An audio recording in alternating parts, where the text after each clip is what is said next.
તો ખાંડના ભાવ વધારા પાછળ અશ્વિન પટેલે ખુલાસો કર્યો છે। ઇથેનોલને કારણે ખાંડનું ઉત્પાદન ઘટ્યું નથી। વેપારીઓની સંગ્રહખોરીથી ખાંડના ભાવ વધ્યા। ભાવ વધારા પર સરકારે કડક નિયંત્રણો મૂક્યા છે। ગુજરાતમાં ખાંડનું ઉત્પાદન ઘટી અને 75 લાખ થયું। ફેક્ટરીઓમાં ખાંડ 6000માં પણ વેચાતી નથી। સલ્ફરના ભાવ પ્રતિ ટન ભયાનક ઉછાળો આવ્યો છે। સલ્ફર મુક્ત ખાંડથી ખેડૂતને ફાયદો થશે। દેશમાં 70% ખાંડ ઉદ્યોગમાં વપરાય છે। વ્યક્તિ દીઠ વાર્ષિક માત્ર 300 રૂપિયા બોજ ગરીબ ખેડૂતો માટે ભાવ વધારો સ્વીકારો।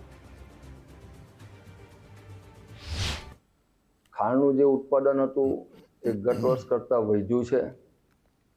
ગત વર્ષે જે એક્સપોર્ટ કરેલી એમાં આ વર્ષે 8 લાખ ટન ખાંડ એક્સપોર્ટ કરી છે। એની સામે 3.5 લાખ આયાત પણ થઈ છે। માર્કેટમાં એવી વાત છે કે અમારે 5500 રૂપિયા ઉપર ખાંડ વેચવી નહીં એવું અમને પ્રેશર છે સુગર સંચાલકોને। સરકાર તરફથી આવું કોઈ પ્રેશર અમને સુગર સંચાલકોને આવ્યું નથી। પણ સંગ્રહખોરો પર જે રીતે સરકારે નિયંત્રણ કરવાની કોશિશ કરી છે, 10 લાખ ટન જે ઓક્ટોબર સુધીમાં આયાત થવાની છે ખાંડ, એને લઈને જે ભાવો વેપારીઓ લેતા હતા એની કરતાં ધીરે ધીરે નીચે જતા છે। આજે 4 દિવસ થયા અમારી ખાંડ 6000 રૂપિયા પણ નથી વેચાતી। એટલે જે ભાવ વધારો, કૃત્રિમ ભાવ વધારો કરેલો એ ધીરે ધીરે નીચે આવે છે। 30% ખાંડ ફક્ત ગૃહ ઉપયોગ માટે વપરાય છે।